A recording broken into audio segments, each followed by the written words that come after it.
Clara Whitmore pressed her dead mother's silver locket against the wooden counter with trembling fingers and said, "Please, this is all I have left in this world."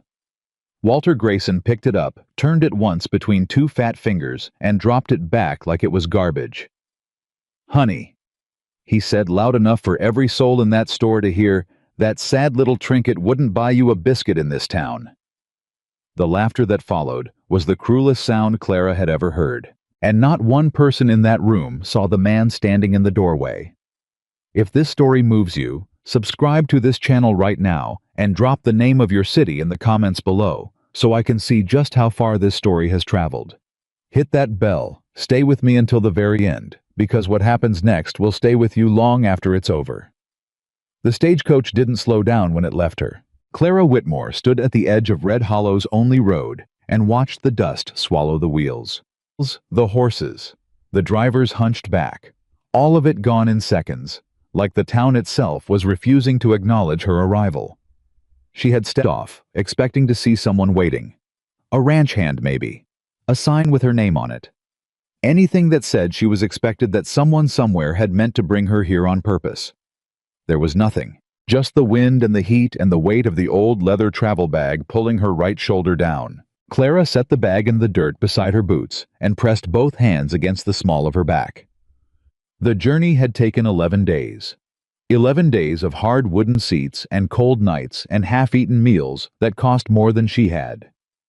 She was 26 years old, and she felt 45. Her feet had blistered inside her shoes somewhere around the third day and hadn't healed since. Her faded blue dress, the nicest thing she owned, had collected so much dust it looked closer to gray than the color her mother had once called morning sky. She reached inside the collar of the dress and touched the locket. Still there. It was the only thing Clara had left of her mother, a small silver oval with a lily etched on the front that had long since worn soft from handling. Inside was no photograph, no inscription. Just the smell of rose water that Clara had convinced herself she could still detect, though she knew by now it was only memory. She had traveled 430 miles on the strength of one letter. "Dear Miss Whitmore, we write to offer employment at Stone Mountain Ranch, situated in the northern ridge above the town of Red Hollow. The work is honest and the land is good. We value character over circumstance. Should you arrive in Red Hollow no later than the first week of August, inquire at the general store for further direction." She had read it so many times the paper had gone soft along the folds. The first week of August. She had arrived on August the 4th, and there was no one waiting. Red Hollow was not what she'd imagined. She had pictured something with purpose, buildings that faced each other like they meant it. People moving with direction, a sense that things were being built here. What she found instead was a town that looked like it had given up halfway through constructing itself and decided to stay that way. A handful of storefronts leaned at angles that made her feel slightly ill. A blacksmith's shed belched gray smoke into a sky too pale to be called blue. 3 men sat on a bench outside what might have been a saloon, watching her with the particular interest of people who had nothing better to do. She picked up her bag. Her stomach had been growling since morning, and she had exactly 1 silver locket, 1 dime with a bent edge, and the hem of a dress she'd thought about unraveling and selling if things got truly desperate. She needed flour. She needed beans. She needed something she could cook over an open fire if the ranch truly existed somewhere past the ridge, and she had to walk there herself. The general store was the largest building on the street, which wasn't saying much. A hand-painted sign above the door read, "Grayson's Dry Goods East, 1869. The wood of the door was heavy and well-oiled, which told her more about the owner than the sign did. Men who kept their doors well-oiled generally kept their money the same way. Inside the store smelled like sawdust and tobacco and something sweet she couldn't identify. Shelves ran floor to ceiling, on every wall loaded with cans and bolts of fabric and rope and tools and jars of things she couldn't see clearly in the dim light. 4 women stood near the fabric display talking in low voices. 2 men leaned against the far counter. A boy of about 12 swept near the back. Behind the main counter stood Walter Grayson. Clara knew him the way you know a type of person before you know the person themselves. He was somewhere between 50 and 60, broad across the chest, with a face that had settled into the comfortable expression of a man who had never once been told no and wasn't expecting to start hearing it now. His vest was clean. His hands were clean. His eyes were the pale blue of something that had never been warm. He saw her walk in. She watched him take in her dress, her bag, her figure, the roundness of her that she had spent her entire life being reminded of, as though her body were a failure she was meant to apologize for. She had learned to recognize that specific survey, the way a man's eyes moved from face to form and back again, recalibrating his opinion somewhere in the middle. Walter Grayson completed the survey in about 3 seconds. Then he smiled with half his mouth. "Help you," he said in the tone of a man who had already decided the answer was no. Clara walked to the counter. Her boots were loud on the floorboards. She was aware of every step of the women near the fabric, stopping their conversation, of the 2 men turning slightly to look. "Yes, sir," she said. "I'm looking to buy some flour and dried beans. A small amount is fine. I don't need much." That right. It wasn't a question. "Yes, sir." He looked at her bag again. "You just off the stage?" "I am." "Where you headed?" "Stone Mountain Ranch. I received a letter offering employment there." Something shifted in his expression. Not surprise exactly, more like amusement. The kind of amusement that belongs to a person who knows something you don't and is enjoying the gap between you. "Stone Mountain Ranch," he repeated. "Yes, sir." "Do you know it?" "I know it." He picked up a rag from beneath the counter and began polishing a jar that didn't need polishing. Stone Ranch don't take on many hands these days. Elias Stone isn't what you'd call a sociable man. "I was offered work in a letter." "Letter signed by who?" Clara hesitated.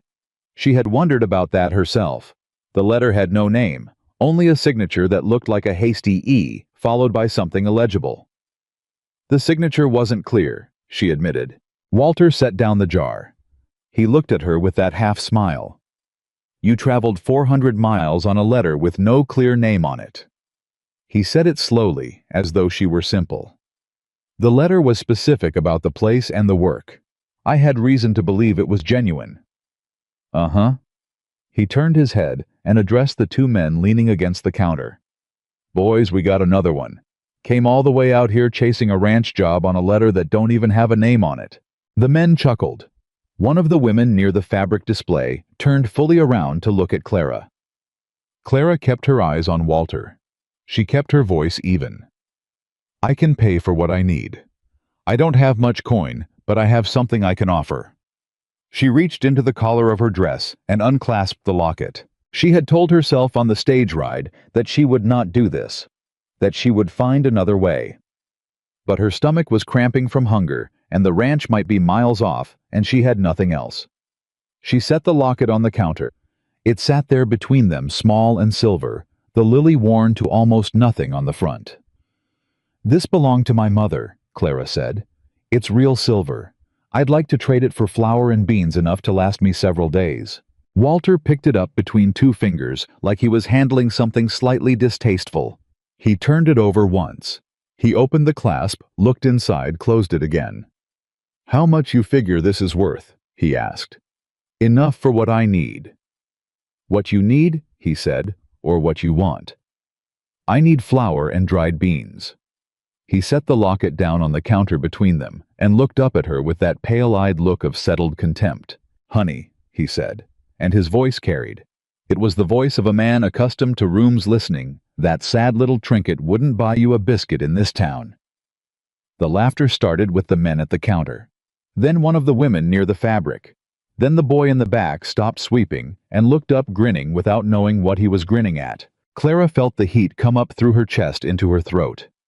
Not tears, she had stopped crying the year her father left, and her mother looked at her across the kitchen table and said, "Crying in front of people only gives them something to take from you." So she didn't cry. She felt everything that wanted to become crying, and she pressed it down below her ribs and held it there. She reached for the locket. Walter's hand came down over it, not grabbing, just resting, claiming. "I didn't say it was worthless," he said smoothly. "I said it wouldn't buy you what you're asking, but I'm a charitable man." He looked around the room playing to his audience. "I'll give you a small measure of cornmeal. How's that?" Cornmeal was not what she needed. Cornmeal without fat or water or fire was nothing. "I asked for flour and beans," she said, "and I offered cornmeal. You don't like the terms, you're welcome to try the next town." His smile didn't waver. "Which is about 40 miles east." The women near the fabric were whispering now. The men were still grinning. The boy had gone back to sweeping, but was watching from under his cap. Clara looked at Walter Grayson's hand over her mother's locket. She thought about the 430 miles. About the 11 days. About the letters she'd read so many times the paper had gone soft. About every person who had ever looked at her body before they looked at her face and decided the math didn't add up in her favor. She thought about her mother's voice saying, "Don't give them something to take from you." She raised her eyes to Walter's face. "Remove your hand from my property," she said quietly. The room went still. Walter's eyebrows lifted, genuinely surprised. "I beg your pardon. That locket belongs to me. I offered it as trade. You have declined. Remove your hand and return it." For a moment, nobody moved. Then from the doorway, and Clara had not heard him come in, had not heard a single footstep, had not seen so much as a shadow shift. A voice said, "You heard her." It was not a loud voice. It was the opposite of loud. It had the quality of something that didn't need volume because it had never in its life been ignored. Clara turned. How was tall enough that the top of his hat brushed the upper frame of the doorway. Lean, but not slight, built the way working men are built, with no part of him wasted. His coat was the color of old bark, and his boots were the color of dried earth, and everything about him said he had been outside longer than he had been inside, which was to say most of his life. He had dark eyes and a jaw that looked like it had been decided on firmly and then left alone. Howe was looking at Walter Grayson. Just looking. His hands were loose at his sides. Walter's hand lifted off the locket. The tall man walked to the counter. He did not rush.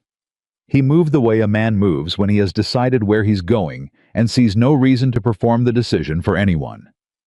He reached into his coat and set a heavy silver coin on the counter, not slapped it. Set it with the deliberate care of a man making a point without making a scene. "Give her flour and beans," he said. "A full week's supply. Keep what's left." Walter looked at the coin. He looked at the man. "Elias," he said, and something in his voice had changed completely. The performance was gone. In its place was something that might have been caution, or might have been the close cousin of caution that most people called fear. "Didn't see you come in." "I know you didn't," Elias Stone said. He picked up the locket from the counter and held it out to Clara without looking at her, his eyes still on Walter. She took it. Her fingers were shaking slightly, and she was grateful no one seemed to be watching her hands. "The ladies' supplies," Elias said. Walter began measuring flour. The room was absolutely silent. Clara clasped the locket back around her neck and stood very straight, and looked at the wall behind Walter's head, and breathed slowly until the shaking in her hands stopped. When Walter set the wrapped parcels on the counter, Elias took them before Clara could reach for them. "After you, ma'am," he said, and finally looked at her. He didn't look at her the way Walter had. He didn't make the survey. He looked at her face directly with the same level attention he had given the rest of the room, nothing more, nothing less. As though the question of her worth had already been answered, and he had no interest in revisiting it. Clara walked out of Grayson's dry goods with her back straight and her chin level and her mother's locket warm against her skin. She stopped on the boardwalk. Elias came out behind her and set the parcels on top of her travel bag. "Thank you," she said. "I'll repay you." "No need." "There is need," she said. "I don't accept charity." He looked at her for a moment, not assessing, thinking. "It wasn't charity," he said. "It was a correction." She didn't know what to say to that. "You're looking for Stone Mountain Ranch," he said. She stared. "How did you know that?" "Walter said it. I heard from outside." He glanced toward the road. "I'm Elias Stone. The ranch is mine. I sent that letter." "The signature," she said. "I couldn't read it." "I know." I've been told my handwriting is a liability. He looked at her bag, then at the road. It's 7 miles up the North Ridge. My horse is at the rail. 7 miles. Give or take. She looked at the parcels on her bag. She looked at the road. She looked at the tall man with the bark-colored coat who had walked into a room full of laughter and said 3 words that stopped all of it. What exactly would the work involve? She asked. He told her about the herb garden, about the fields on the eastern slope that his wife had planted 8 years ago and that had been dying slowly ever since she was gone. About the plants he couldn't name half of anymore, the roots that were choking each other out, the soil that needed something he didn't know how to give it. He didn't tell her about his wife in more than that one sentence. He said since she was gone and moved directly past it, but Clara heard the full weight of the sentence anyway. I know herbs, she said. I grew up tending them. I know which ones want clay soil and which ones want drainage. I know how to preserve and dry and press. I know what's medicinal and what's culinary and what's worth selling. Elias listened without interrupting. I can keep your books too, she added, if there are any books to keep. My father was an accountant before. He taught me figures. There are books, he said. They're in a condition that suggests no one's touched them in 3 years. I can fix that. He looked at her. That direct, unperforming look. The pay is room and board and $10 a month. There's a separate room off the kitchen. It has a window that faces east. East is fine, she said. You'll have Sundays. Sundays are fine. The work starts when the sun does. I've never needed much convincing to be awake, she said. Something moved at the corner of his mouth. Not quite a smile. More like the shape of one considered and then set aside for a more appropriate moment. My horse can carry 2, he said. Clara picked up her travel bag. 7 miles up the North Ridge. A room that faced east. An herb garden that was dying, but not dead. She had come 430 miles on a letter signed with an illegible E. She had stood at a counter and listened to a room full of people laugh at her mother's locket. She had kept her chin level and her voice steady and her hands from shaking where anyone could see them. And now a man who hadn't surveyed her like a problem to be calculated was offering her a horse's back and 7 miles toward something that might be a beginning. Clara Whitmore slung her travel bag over her shoulder and followed Elias Stone to the rail. She did not look back at Grayson's dry goods. She did not look at the men still sitting on the bench outside what was probably the saloon. She did not give Red Hollow a single backward glance. Because her mother had also told her the things worth keeping are always in front of you, not behind. The horse was a dark bay mare with a white star on her forehead, and she turned her head to look at Clara with enormous brown eyes that expressed neither judgment nor expectation. Clara put her hand on the mare's nose. What's her name? She asked. Haven't named her, Elias said. Clara looked at him. You've had her how long? 3 years. 3 years and no name. She didn't seem to mind. Clara looked back at the mare. She minds, she said. Elias said nothing. But as he stepped up into the saddle and held down a hand for Clara, she thought she saw the ghost of that almost smile again, shaped and then folded away. She took his hand. It was a working hand, rough and sure, and it pulled her up with exactly enough effort and not a fraction more. They rode out of Red Hollow with her travel bag across her knees and the parcels of flour and beans tucked against her side and the locket resting at her throat. The town watched them go.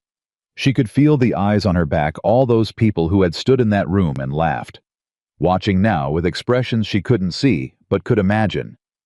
She didn't give them the satisfaction of her attention. The road north narrowed quickly into something that was more suggestion than road 2 tracks in the dirt with a ridge of grass growing stubbornly between them, winding up through scrub pine and red rock toward a skyline that looked like it had been painted by someone who believed in excess. The sun was already dropping toward the western peaks, and the air was cooling fast the way mountain air does when it decides it's done with the day. Elias rode without talking. Clara had grown up around silent people and had learned that silence was not the same as absence. Some people were absent when they talked.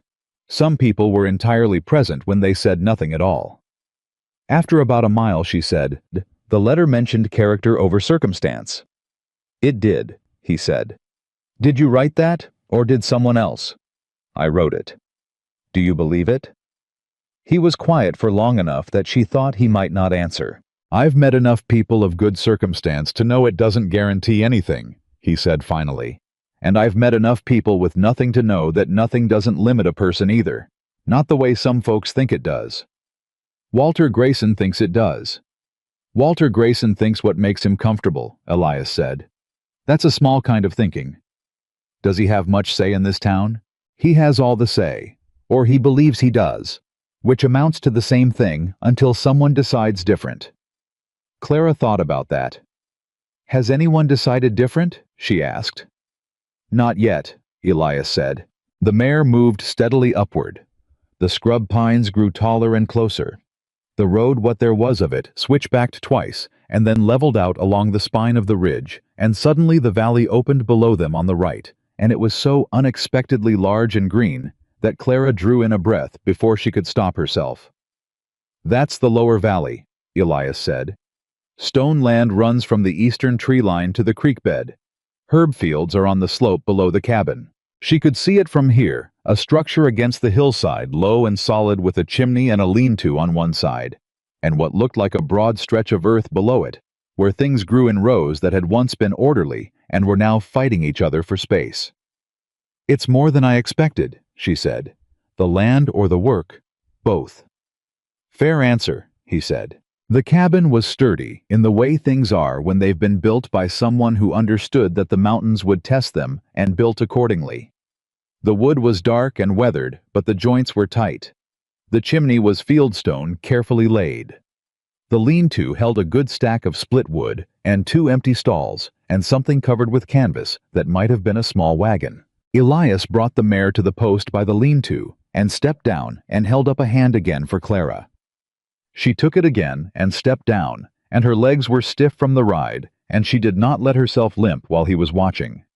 I didn't notice or pretended not to.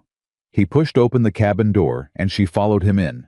The interior was exactly what she expected from a man who had said his books hadn't been touched in 3 years. It was not dirty, but it was deeply specifically unlived, in the way a space gets when someone is occupying it without inhabiting it. The furniture was good and solid. The stone hearth was enormous and well made. The shelves held canned goods and tools, and a row of books that had been consulted and replaced, but never arranged. There was a lantern on the table, and a rifle on the wall, and a coat on a hook by the door that had been hung there so many times it had taken the shape of habit. A door at the back of the main room led to a short hall. "Your room is there," Elias said, nodding toward it. "Last door. There's a basin and a pitcher. I'll bring water in the morning. The kitchen is through there." He gestured to the left. "And you're welcome to it for your own use as well as cooking. I eat early." "How early?" "Before the sun has made up its mind," he said. Clara almost smiled. "I'll have something ready," she said. He nodded. He looked at her bag, then at her in the manner of a man who wanted to ask something and was deciding whether the question was his to ask. "The garden," he said finally. "It's not what it was." "Most things aren't," she said. "That doesn't mean they can't be." He looked at her for a moment. Then he nodded once, as though she had confirmed something he hadn't been sure of, and he moved toward the door that led outside. "There's firewood already cut," he said. "If you want a fire tonight. Nights come cold fast up here." "Thank you." He paused at the door with his hand on the frame. "Miss Whitmore," he said. "Yes." He seemed to consider the thing he was going to say, turning it over. "What Walter Grayson said in there. And what those people—" He stopped, started again. "That isn't how it is up here." Clara stood in the middle of the unlived-in room, with her travel bag at her feet and her locket at her throat, and looked at the man in the doorway. "I know," she said, quietly, and she meant it. He left. She stood alone in the cabin for a long moment. Then she picked up her bag, found the room that faced east, set her bag on the bed, and opened the window. The evening air came in cold and sharp, and smelling of pine, and something green she couldn't name yet, but thought she recognized. She pressed her fingers against the locket. Then she turned around, went to the kitchen, and started a fire. Because Clara Whitmore had not traveled 430 miles to stand still. She had come to work, and the work at last was here.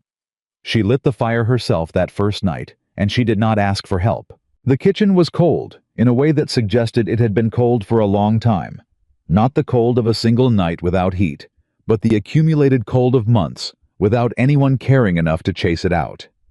She found the flint and striker on the shelf above the hearth, without having to look twice, because men who lived alone in mountains always kept their fire-making tools in the same place. It was one of those constants she had learned from watching her father before he became someone she didn't recognize anymore. The fire caught on the third strike. Clara knelt in front of it and felt the warmth begin to push against her face, and she closed her eyes for exactly 3 seconds, which was all she allowed herself, and then she stood up and went to work. She found a pot. She found the flour she had brought, and a tin of lard tucked behind a row of canned vegetables, and she made the simplest thing she knew how to make when a kitchen was unfamiliar and her hands were tired. Drop biscuits and a thin bean soup from the dried beans she'd carried up the mountain. Nothing complicated. Nothing that required confidence she hadn't yet earned in someone else's kitchen. But she made it right. She always made it right. It was the one thing nobody had ever been able to argue with her about. She ate at the kitchen table alone, listening to the sounds of the mountain settle into night, the wind moving through the pines, something small and quick skittering across the roof, the fire talking to itself in the hearth. She had spent most of her life eating alone and had made her peace with it years ago. Solitude wasn't the enemy. Loneliness was, and they were not the same thing. When she finished, she washed her bowl and left the remaining soup covered on the stovetop, in case he wanted it. She did not know whether he would. She did not know anything about Elias Stone beyond what the last 3 hours had told her, which was this. He was a man who named neither his horse nor his pain, who believed that character outlasted circumstance, and who had walked into a room full of laughing people and stopped the laughter with 6 words and a coin. That was enough to sleep on. She went to her room, which faced east, and she lay down on the narrow bed without undressing, because her body had made it very clear that undressing required more energy than it currently had available, and she fell asleep with one hand on her mother's locket, and the sound of pine wind filling the window she had left cracked open. She was awake before the sun had decided anything. That was how he had put it, and she had taken him at his word. She was in the kitchen with the fire rebuilt and water on to boil before the first gray light showed itself at the eastern window. She made coffee the way her mother had taught her, strong and without apology, and she sliced salt pork she found hanging in the cold store off the back of the kitchen and fried it in the iron pan with onions she found in a root bin that was far less organized than it needed to be. She could hear him moving in the main room. His footsteps were unhurried and completely certain, the footsteps of a man who knew exactly where every board in this floor was and what it would do under his weight. She heard him put on the coat. She heard him pause. She heard him notice the smell of coffee.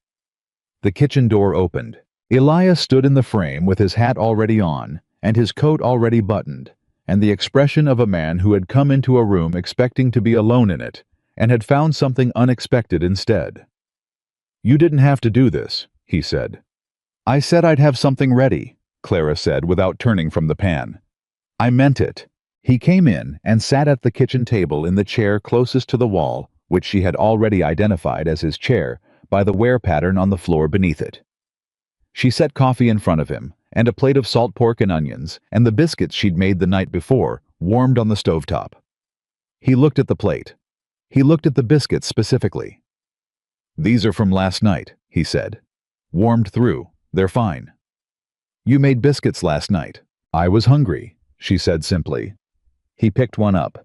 He ate it without comment, which she understood was the highest form of comment available from a man who communicated primarily through doing things rather than describing them. He drank the coffee. Then he said, "This is better than what I make." "What do you make?" "Boiled grain. Sometimes eggs." "Every morning." "Every morning." Clara looked at him. "For how long?" He didn't answer right away. He looked at the coffee. 3 years, he said. 3 years of boiled grain. 3 years of sleeping in a cabin that had the bones of warmth, but none of the warmth itself. 3 years of not naming the horse. Clara did not say any of that. She sat down across from him with her own coffee and her own plate, and ate her breakfast, because that was what the moment required. After a while, he said, "The herb garden. I'll take you down to it after we eat."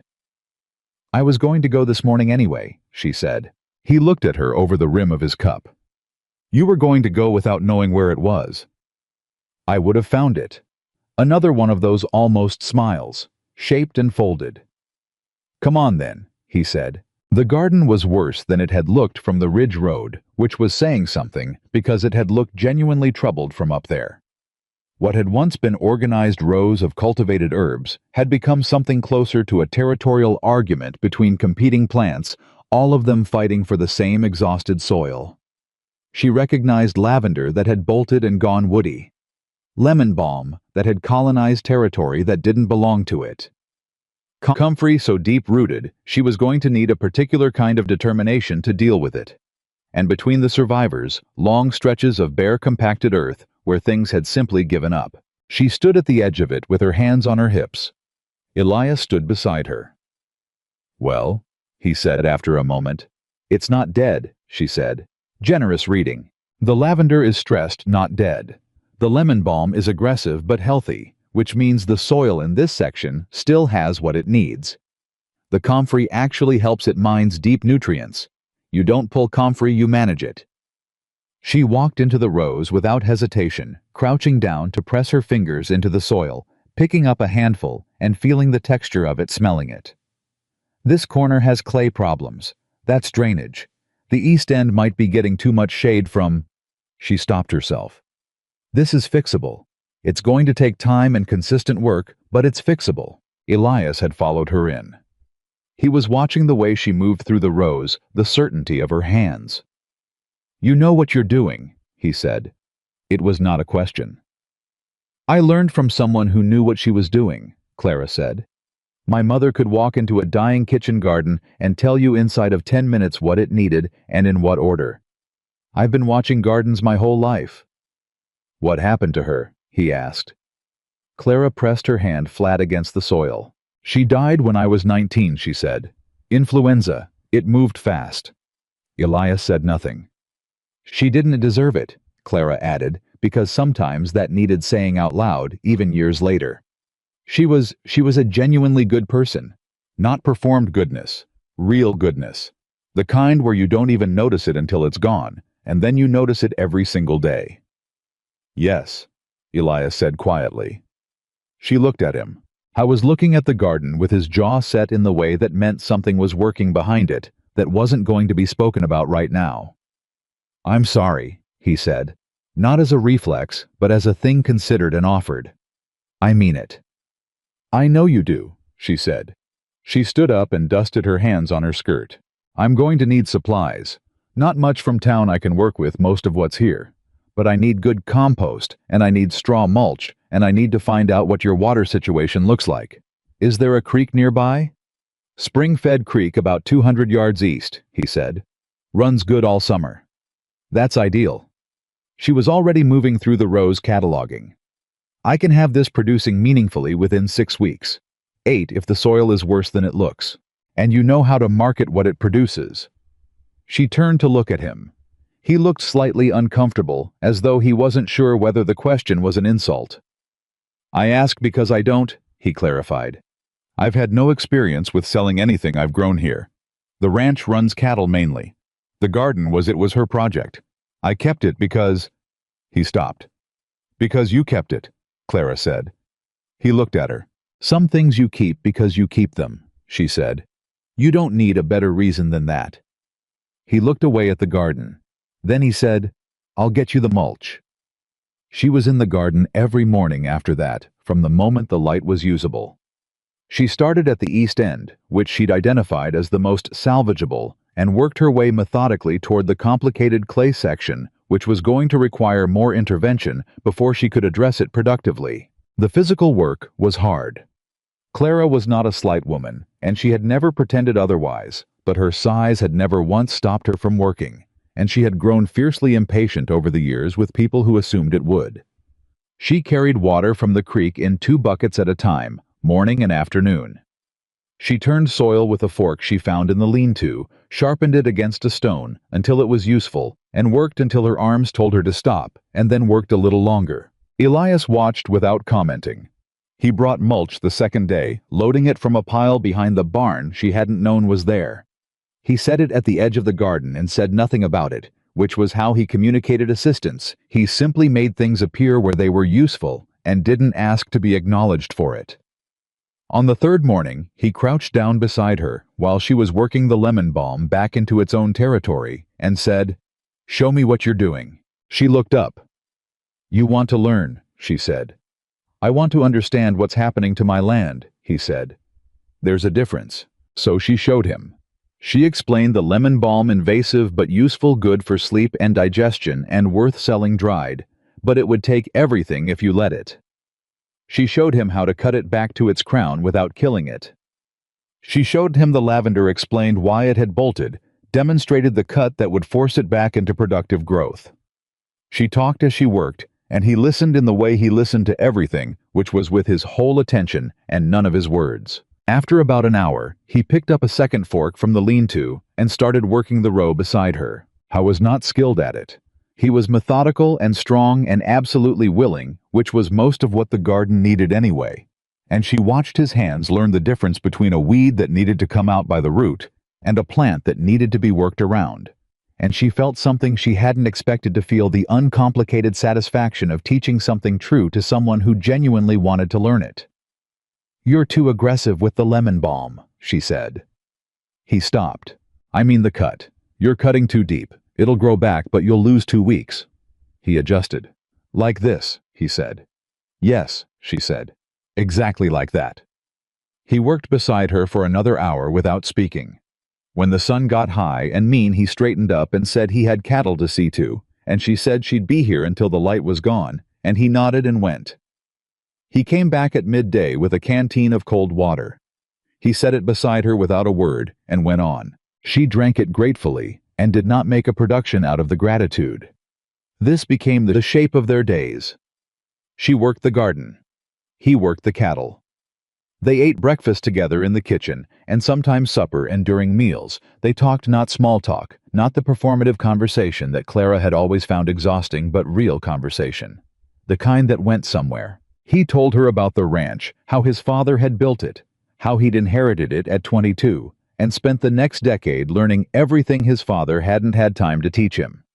How the cattle operation was solid but not growing. How the market for beef in this part of the territory had become complicated in ways that required connections he didn't have and wasn't inclined to cultivate. She told him about her father's accounting work, about the figures she had learned at his knee before he left, about the way numbers made a kind of sense to her that human behavior often didn't. She told him she had kept the books for a millinery in Denver for 2 years before the owner's son came home from the East with his own ideas about who should be handling the accounts. She did not say what the son had said about why she was unsuitable. Elias didn't ask. He seemed to understand that some specifics were better left undetailed. On the 5th evening, she pulled the ranch books from the shelf where Elias had pointed them out, 3 ledgers, the last entry dated 3 years ago, and sat at the kitchen table after supper and began. Elias looked at the ledgers and then at her. "It's not pretty," he said. "I didn't expect pretty," she said. "Go do whatever you do in the evenings. I'll have an honest picture for you by the time I'm done." "You sure?" She looked at him over the ledger. He went. She worked through the evening and into the night by lamplight, reading 3 years of financial silence back into something that made sense. What she found was not catastrophic, but it was honest in the way that things get honest when nobody is paying attention. Small expenses, grown unchecked income from the cattle operation that was consistent but not optimized. Several vendors whose terms had shifted in ways that weren't favorable, and one significant debt to Walter Grayson's store. A credit account that hadn't been settled in 14 months and was accruing at an interest rate that Clara found genuinely offensive. She set the ledger down. She looked at that number for a long moment.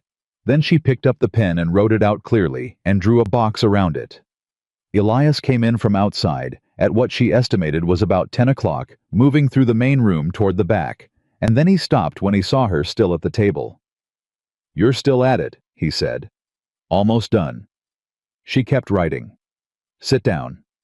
He sat across from her. She finished the page. She turned the ledger around and pushed it toward him. "You're solvent," she said. "The cattle income covers your operating costs. But you have no buffer, which means one bad season could put you in real trouble. And this." She tapped the boxed number. "This is what you owe Grayson, with the interest he's running on it." Elias looked at the number. His jaw tightened.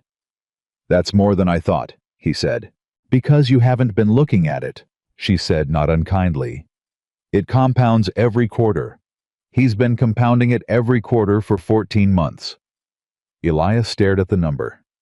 "I need to pay that off," he said. "Yes," she said. "And then you need to never owe him anything again." She turned the ledger back and wrote something at the bottom of the page. "The herb garden, if we can get it producing at full capacity. Within 8 weeks, we'll start generating sellable product by the end of summer. Dried herbs, medicinal preparations, pressed botanicals. There's a market for all of it, not just in Red Hollow, but through the supply merchants who come through twice a year. Within 1 full season, if I can get the eastern fields into production and we expand into the fallow ground along the south fence, you could have a secondary income stream that covers this debt in 12 to 14 months. She pushed the paper toward him. He read what she'd written. He was quiet for long enough that she began to wonder if she had overstepped. "You mapped all this out tonight," he said. "I've been thinking about it since I walked the garden," she admitted. He looked at her. "You've been here 6 days," he said. "I know. And you have a 14-month plan for a garden you found half dead." "I have a plan," she said. "Whether it's 14 months or 16 months depends on variables. But yes." He looked at the paper again. "Miss Whitmore," he said slowly. "Clara," she said. She had decided 3 days ago that she was done being Miss Whitmore at a kitchen table. Miss Whitmore was the woman at the counter in Grayson's store with her mother's locket shaking in her hand. He looked up. "Clara," he said, and she noticed that he said her name the way he did most things, once carefully making sure it was right. "The letter I wrote," he said. I want to be straight with you. I wrote to the employment agency 3 months ago, and then didn't think much about what would actually arrive. I expected someone with references and a letter of introduction who'd want to negotiate terms. I didn't expect—" "A woman alone with an old bag and a locket," she said. "No," he said. "I didn't expect someone who'd have a financial recovery plan for my ranch inside a week of arriving." Clara looked at the ledger. She was quiet for a moment. "I've been underestimated my entire life," she said. "I've learned to arrive prepared. When people expect nothing from you, the only variable you control is what you actually do." He was still watching her. "That's true," he said. "I reckon it is." She closed the ledger. "I'll have a clean set of books for you by the end of the week," she said. "And I need to talk to you about the compost situation on the western end of the garden, because it's worse than I initially thought, and I may need to ask you to give up 2 of the bales of straw you've got stacked in the lean-to." "The straw is yours," he said without hesitation. She stood up from the table. He stood too, which surprised her slightly. It was the kind of thing men either always did or never did, and it told you something about how they'd been raised. "I want to say something," he said. She waited. "What happened in Grayson's store," he said. "The way those people—" He stopped, and she watched him choose the words with the same care he applied to everything. "You handled yourself with more dignity than most people could have managed. I want you to know I noticed." Clara pressed her hand flat against the ledger cover. "I was raised to believe," she said carefully, "that dignity is the one thing nobody can take from you. It can be made very difficult to maintain, but it can't be taken." He looked at her for a long moment. "Your mother taught you that," he said. "She taught me most of the things worth knowing," Clara said. She picked up the lamp and went to her room that faced east and lay down on the narrow bed and listened to the mountain dark outside the window. She was not happy exactly. Happiness seemed like a large claim for 6 days into a new life. But she was something she hadn't been in a very long time, which was exactly where she was supposed to be. In the 3rd week, she found the seeds. They were in a wooden box under the workbench in the lean-to, carefully labeled in a handwriting that was not Elias's, small and precise and slightly tilted to the left. Valerian, Echinacea, St. John's wort, calendula. Things that took time to establish, things that represented not just a season's planning, but years of it. She brought the box to Elias. He went very still when he saw it. These were hers, Clara said. Not a question. She ordered them the winter before she died, he said. They came 2 weeks after the funeral. I put them in the lean-to and didn't. He stopped. He looked at the box. Some of them may still be viable, Clara said quietly. Seeds are resilient, especially if they've been kept dry. She paused. I won't plant them without your permission. He was quiet for a long time. She held the box and waited, and did not fill the silence with anything, because the silence was his and he was using it. Plant them, he said finally. Are you sure? He looked at her with those dark eyes that did not perform anything. She planted that garden because she believed in it, he said. Leaving the seeds in a box in the dark isn't honoring that. It's just leaving them in a box. Clara nodded. She carried the box back to the garden and spent the rest of the afternoon preparing 2 new beds along the south fence. The fallow ground she'd identified in her plan turned and composted and mounded into rows that would drain properly. She planted the seeds with her hands, pressing each one into the soil at the depth written on its label in that small, precise handwriting. Valerian, Echinacea, St. John's wort, calendula. She did not know the woman who had written those labels, but she understood the kind of thinking that ordered seeds in winter, for a spring you planned to be present for, and she felt something close to kinship with it. Elias came down to the garden at dusk.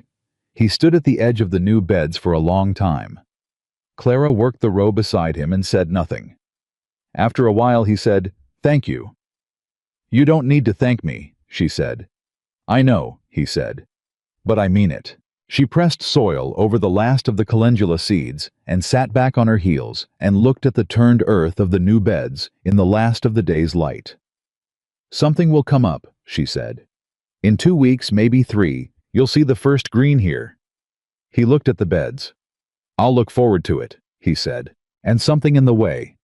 He said it carefully, like her name at the kitchen table, like a thing he wasn't sure he was still allowed to say, made her understand that they were not talking entirely about seeds. But neither of them said that, because some things were better grown slowly. It was at the end of the 4th week that Walter Grayson rode up to the ranch. Clara was in the garden when she heard the horse on the trail. She straightened and turned and saw him coming up the south track on a black horse that was too well fed for this altitude, wearing his clean vest and his pale-eyed look of comfortable authority. He reined up at the fence line. He looked at her. Then he looked at the garden. The rows she had brought back, the new beds along the south fence. The lavender already showing the tight, compact growth that meant it was coming back the right way. His eyes moved back to her. "Miss Whitmore," he said. "Mr. Grayson," she said. "Didn't think you'd last 2 weeks," he said pleasantly. "Here I am," she said. He looked at the garden again, and she watched him recalculate something behind his pale eyes. "Elias around," he said. "He's with the cattle," she said. "Is there something I can help you with?" "I doubt it," he said, and then after a pause in which he seemed to be deciding how directly to say the next thing, "I came to talk to him about his account, the credit account." "I know about the account," she said. He looked at her sharply. "Do you?" "I've been keeping his books for the past 3 weeks," she said. "I'm familiar with the terms you've set and the interest you've been running on the balance." Walter was quiet. "The interest rate," she continued, keeping her voice conversational, "is substantially higher than standard commercial credit in this territory. I looked it up in the references Elias has. You may want to be aware that I looked it up." "The rate was agreed to," Walter said. "The original rate was agreed to," she said. "The rate it's become after 14 months of quarterly compounding was not discussed in any document I could find." His jaw tightened. "This is between me and Elias," he said. "Of course," she said pleasantly. "I'll let him know you came by." He sat on his horse and looked at her for a long moment. Then he said with the first edge she'd heard in his voice, "You think you've landed somewhere safe, girl? You reckon you've found yourself a situation. But this mountain is my territory, same as the town. Clara looked at him. Mr. Grayson, she said. The first day I arrived in Red Hollow, you held your hand over my mother's locket and called it worthless. I'd like you to think about what you know about valuing things and whether your track record on that subject earns you the authority you seem to believe you have. His face reddened. He pulled the black horse around without another word. She watched him ride back down the south track. Then she turned back to the garden and kept working because the lavender needed her and the afternoon light was still good, and she had learned a long time ago that the best response to a man like Walter Grayson was simply to be there tomorrow, doing the same thing you were doing today. Elias came down from the upper pasture as the last light was failing. He looked at the south track. He looked at her. Was that Grayson? It was, she said, brushing soil from her hands. What did he want? To remind you about your credit account, she said, and to remind me that I don't belong here. She looked at him. I told him about the interest rate discrepancy. Elias was very still. Did you? He said. I did. She paused. I may have also suggested he consider his track record on valuing things. Elias looked at the south track where Walter's dust was still settling. Then he looked at Clara, and this time the almost smile went all the way. It was brief. It was real. It was the first full smile she had seen on his face, and it changed everything about him, the way a door opening changes a room that has been closed for too long. You told Walter Grayson to think about his track record, he said. I did, she said, while standing in my garden. While standing in your garden, she confirmed. He shook his head slowly. Clara Whitmore, he said. Yes. I am genuinely glad you got off that stagecoach. She picked up her tools and started toward the lean-to. So am I, she said. Now come and eat. I made something with actual flavor tonight, and I'd like someone to notice.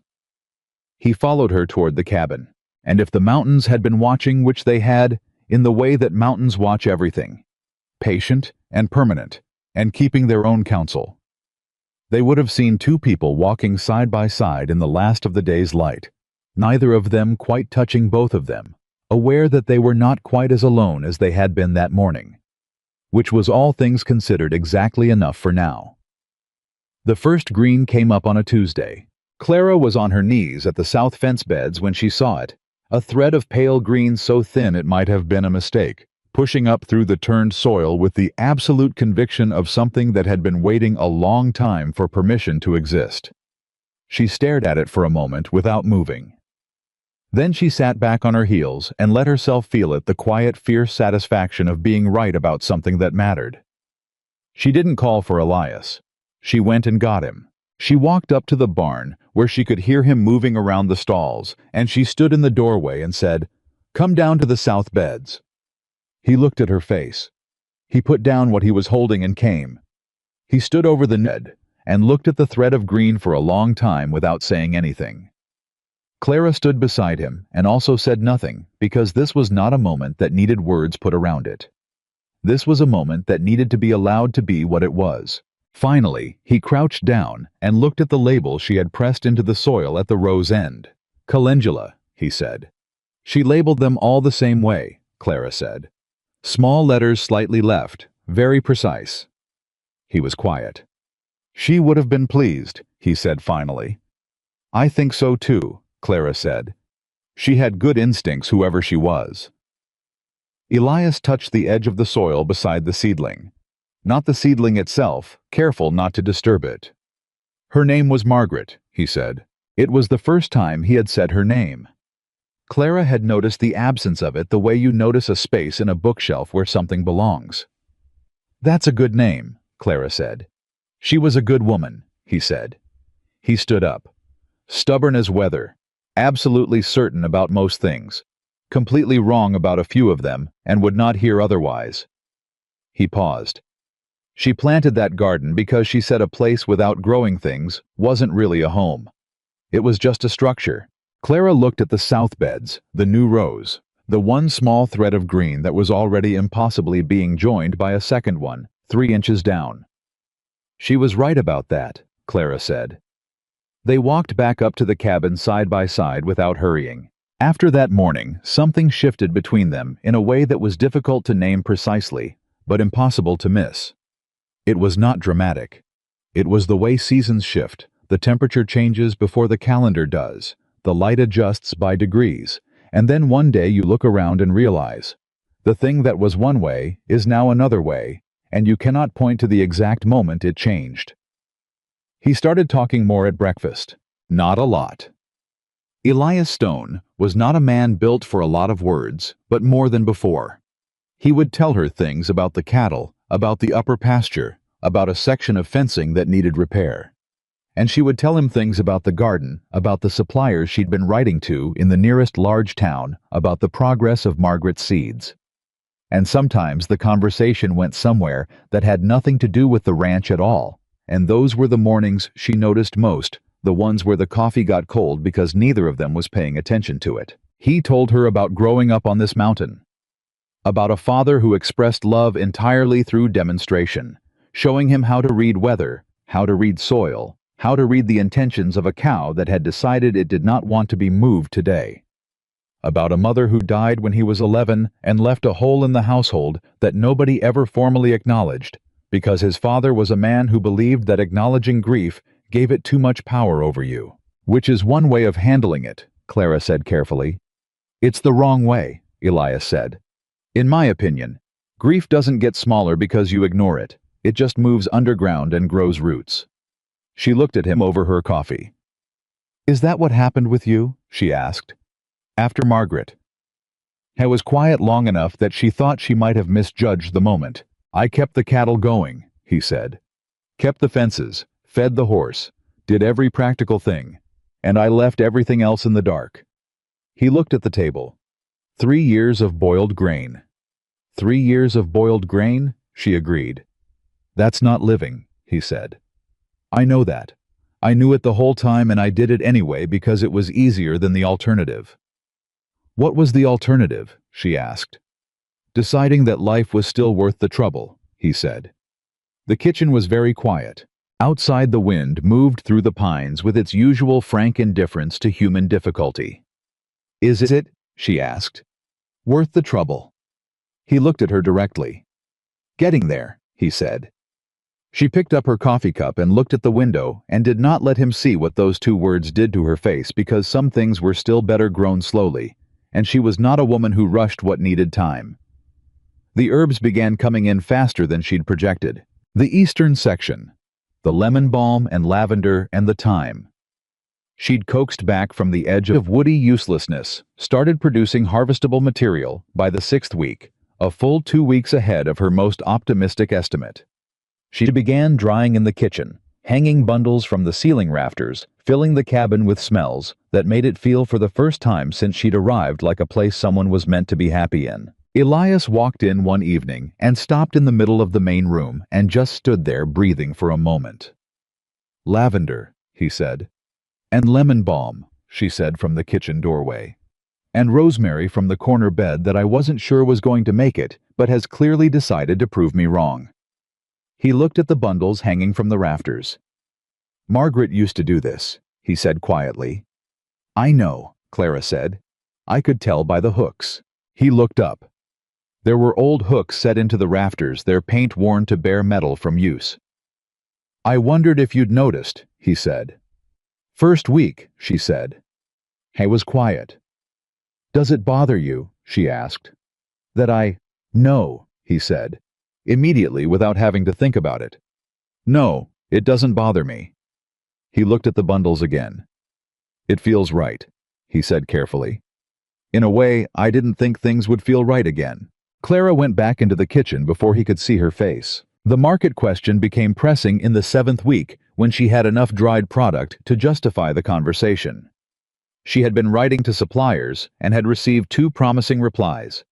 But the immediate opportunity was the twice-monthly supply wagon that came through Red Hollow from the east, driven by a merchant named Horace Fenn, who was known, according to Elias, to carry specialty items to buyers in larger towns on commission. The problem was that the supply wagon came through Red Hollow, and Red Hollow meant Grayson's store, You don't have to come, Elias said the morning they were set to go down. I know I don't have to, Clara said. She was loading the back of the small wagon with cloth-wrapped bundles of dried herbs and 2 glass jars of the lavender oil she'd prepared. That's not the same as saying I'm not going. He looked at her. Clara. Elias. She handed him a bundle to stow. Walter Grayson laughed at me in his store 8 weeks ago. I would like him to watch me conduct business in his town. If you think I'm missing that opportunity, you don't know me as well as I thought you did. He took the bundle. He almost smiled. Fair enough, he said. Red Hollow looked exactly as she'd left it, which was to say, it looked like a town that was still deciding whether to commit to itself. The same storefronts leaning at improbable angles. The same too pale sky. The same bench outside the saloon, different men sitting on it with the same fundamental purposelessness. But this time Clara came in on a wagon seat beside Elias Stone, and people noticed. She could feel the noticing. It was different from the first time, less predatory, more confused, as though the story they had told themselves about the woman who'd stepped off the stage didn't line up with the woman currently driving through their town on the Stone Ranch wagon, with her back straight and a week's worth of dry products stowed behind her. Good, she thought. Let it not line up. Horace Fenn was a compact, red-cheeked man in his 60s, with the energy of someone 30 years younger and the negotiating instincts of someone who had been doing this longer than most people had been alive. He was set up on the south end of the main street, and he looked at Clara's herbs with the focused attention of a man who knew what he was looking at.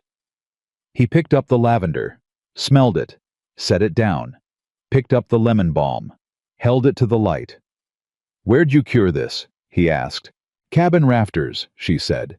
Slow dry, good air circulation, 14 days. No mold. No mold. I don't rush the drying. He picked up the jar of lavender oil and held it up. You press this yourself. Cold press, she said. First run. He set the jar down and looked at her with the expression of a man recalibrating. You're the woman Elias hired, he said. I am. I heard you were... He stopped. I'm sure you heard a number of things, she said pleasantly. He had the grace to look slightly embarrassed. I heard you'd taken on the old herb garden. Most folks figured it was too far gone. Most folks were wrong, she said. He looked at her for a moment. Then he laughed a short, genuine laugh. How much you got of this? She told him. She named her price. He countered. She stayed where she was. He came most of the way to her, and she met him at a fair point because she was not interested in squeezing him.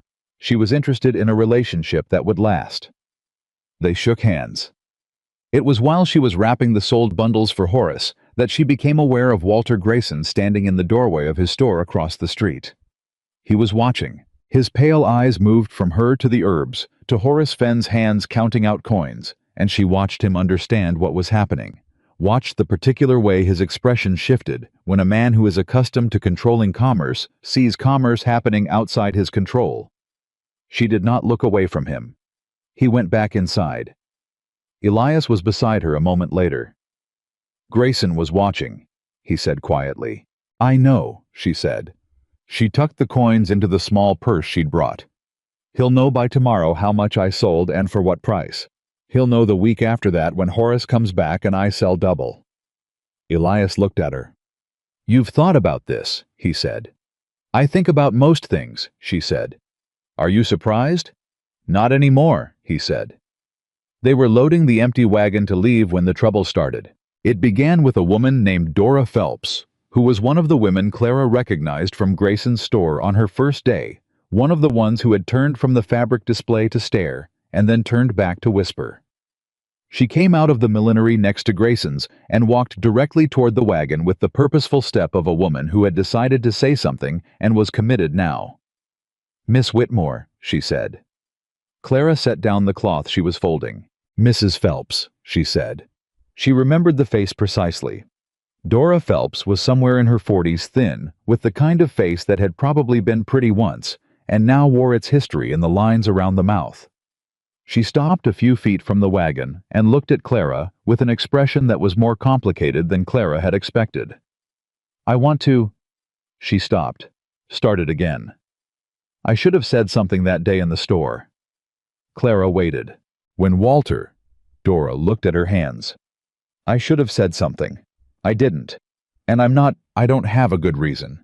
I just didn't. The street was not empty. 3 or 4 people within earshot were now paying more attention to the wagon than to whatever they'd been doing. No, Clara said. You didn't. Dora's chin came up slightly. I'm saying I'm sorry, she said. Clara looked at her for a moment. The woman was genuinely uncomfortable. This was not a performed apology, not an apology made for an audience. She had come across a street to say this which required something real. I heard you, Clara said. Thank you for saying it. Dora nodded.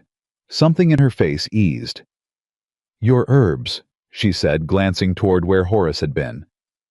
Elias says you've brought the mountain garden back. I used to buy lavender from there, years ago, before... She stopped. The lavender is back, Clara said. If you want to come up to the ranch sometime, you're welcome to, Dora blinked. Truly, Clara said.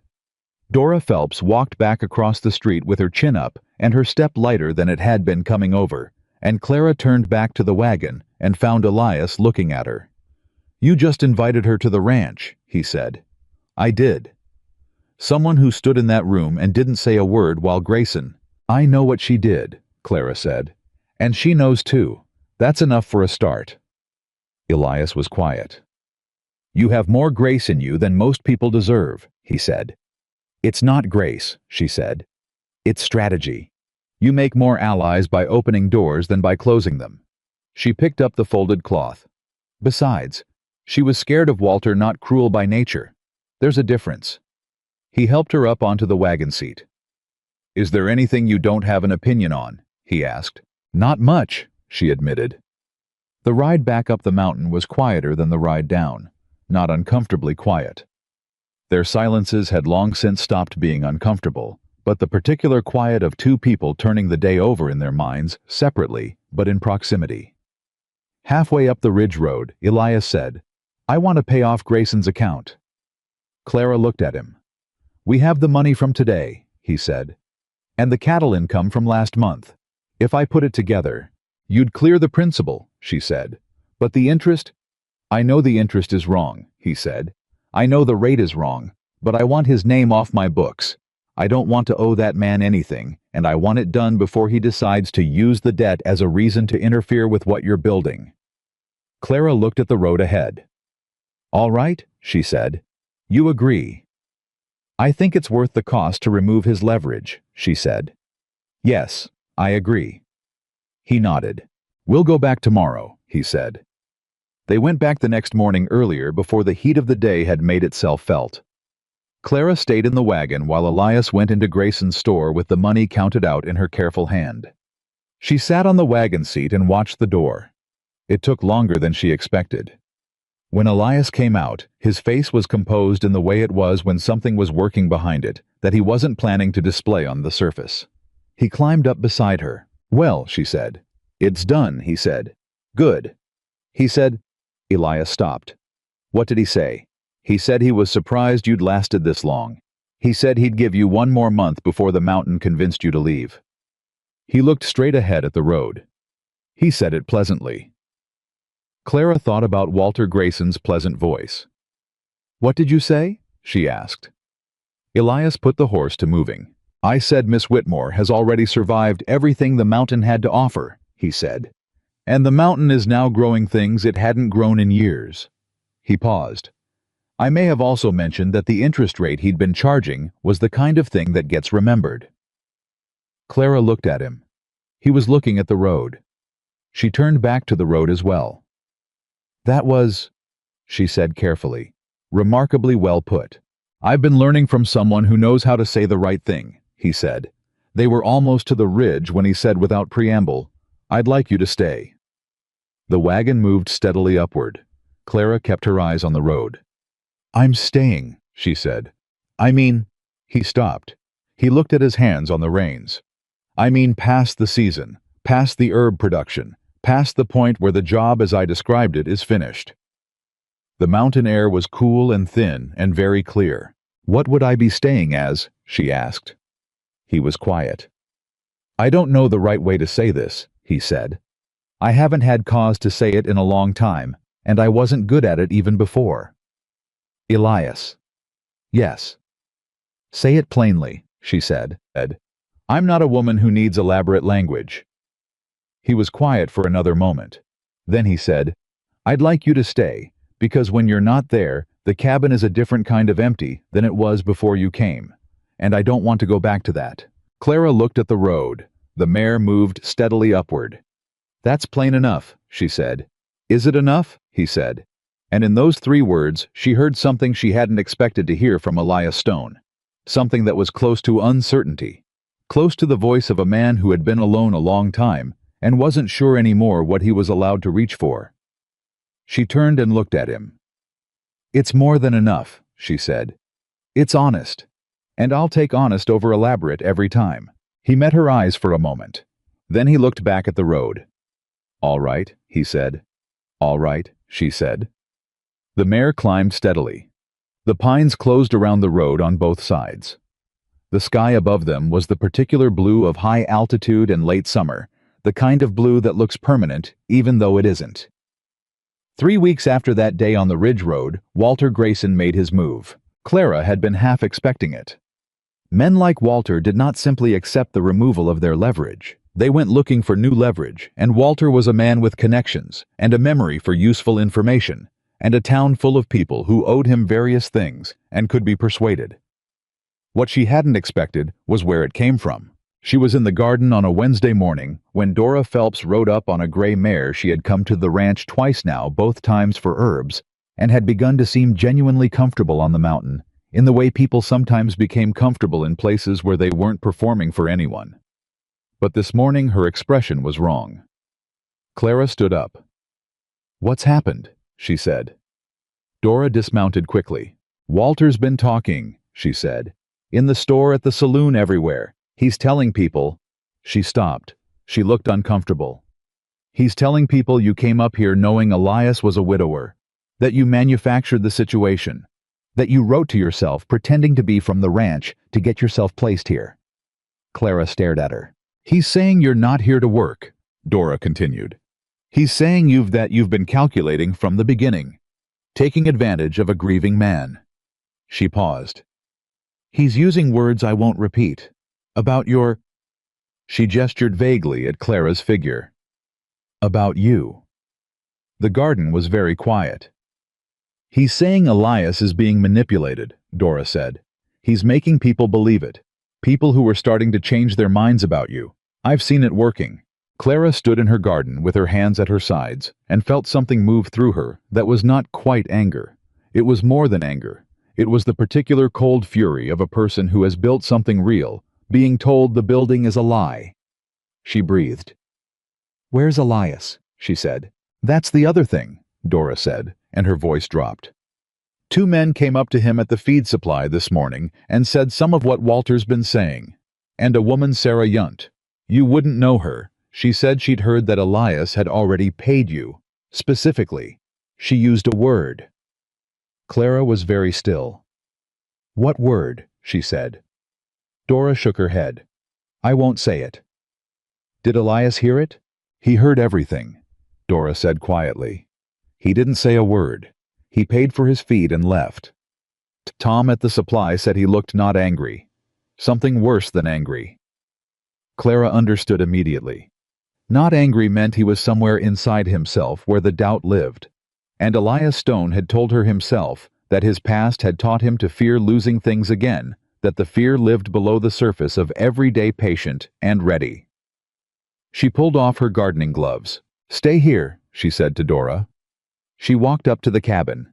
He was at the kitchen table when she came in. Not eating, not reading. Just sitting with his hands flat on the table and his eyes on a point somewhere in the middle distance that wasn't in the room. She sat down across from him. She did not wait. "I know what Walter said," she said. "Dora just rode up." He looked at her. His face was careful in the way that costs something to maintain. "I'm not going to ask you if it's true," he said slowly. "I don't—" He stopped. "I want to say I don't believe it." And I mostly don't. But there's a part of me that's afraid, she said.